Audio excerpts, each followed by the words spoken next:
Hi everyone, welcome to the Navigant Credit Union Broadcast Center. I'm Go Local News editor Kate Nagel. And I'm Josh Fenton, CEO and co-founder of Go Local. We've got complete election coverage all day and all night tonight. Kate Nagel, you were out at a number of the key polling places. You saw Governor Raimondo, you saw Mayor Fung, you saw them all. You saw about 10 folks. What did you learn this morning? Well, starting off very early this morning, there were some issues at the polls. Nathan Bishop at 7 o'clock, Josh, was not operational. They had a polling station that needed a password to get into the system. Didn't start until 7:20. A number of folks did leave. Now the question is, will those folks come back? Now at Nathan Bishop, gosh, it was almost every elected official it seemed like was there this morning. Gina Raimondo came probably about 9:30. That video is on Go Local Prov right now. Went right in, voted, came out, addressed the crowd, and said if she's not reelected, Rhode Islanders will lose jobs. Yeah, I'm not sure the direct correlation, but I understand her attempt to motivate voters. You talked to Mayor Fung about an hour and a half later. He did not necessarily agree with Governor Raimondo's take that if she's not reelected to governor, Rhode Islanders will be in peril. He took quite an exception to that comment. He took a different tack, yes. After being in Providence, Go Local did head over to Cranston to catch Mayor Fung as he was voting, along with his wife. Now, when he came out and addressed the press, I did ask the question. Governor Raimondo said if she's not reelected, the state will lose jobs. I believe his term was, "That's ridiculous." You can see the video on Go Local. He said, look, he said if elected, if he gets out of the primary, he said he wants Rhode Island to be more of a Massachusetts Charlie Baker style economy. Went on to say a few more things there as well. That was the latest. And he swiped pretty hard on the culture of corporate giveaways at the governor. Indeed, of course, hit as always on UHIP, saying that if elected, he would fire vendor Deloitte, who the state has continued to work with, continue to see overruns and costs skyrocket. So I think the big emerging news today is the lack of voter turnout. We're seeing numbers that are, I think, very concerning for a number of institutional candidates, maybe even the governor, of how low the turnout is.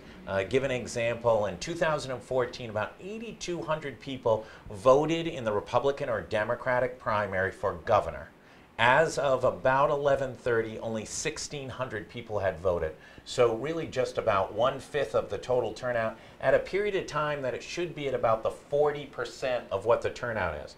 In addition, Board of Elections said at 12:30 through 12:30 p.m. today, only 58,000 people had voted.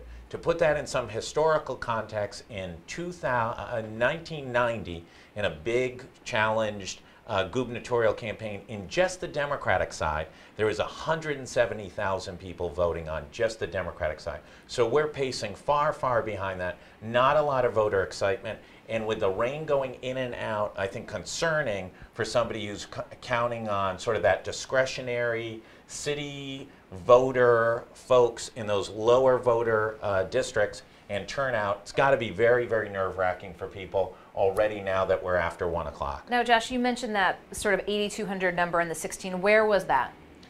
So the 8,200 was in Pawtucket, and Pawtucket, is a place that's kind of a swing vote area. Numbers out of Cumberland, only 10% had voted through, of eligible voters had voted through about 11 o'clock. And in Woonsocket, through about 10:30, only 800 people had voted. So turnout is somewhere around dismal in a lot of these areas around the state. The one exception may be the east side of Providence, the big voter turnout every year, but it's not out the door kind of voter turnout that we've seen sometimes in the past.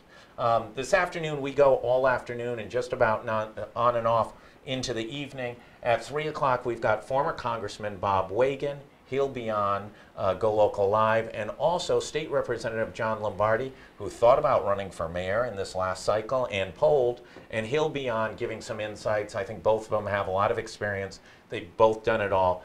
They've got some insights. And then at 4 o'clock, you've got a couple. We are going to Inside the Beltway. Spencer Sullivan, former Rhode Island native, former Scalise staffer, GOP consultant, lean campaign strategies.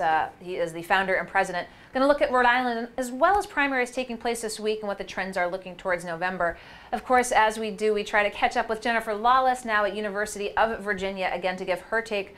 She had a picture today of her primary defeat here back in 2006. She knows Rhode Island. She knows the lay of the land. Former professor at Brown University, ran in the 2nd Congressional District, lost to Jim Langevin 12 years ago this primary cycle. And then in the evening, we've really got just about every rock and roll star coming in. Let's just hit on a couple. We've got former United States Senator and former Governor Lincoln Chafee. We've got national conservative talk show host Michael Graham's Skyping in. Who else do we have? We've got a couple of college professors, Val Endres at Rhode Island College, Matt Gardino at Providence College. We have Rob Horowitz, contributor to Go Local, Democratic strategist. Ray Rickman, former state rep, gives his weekly view, but will be here in studio as well.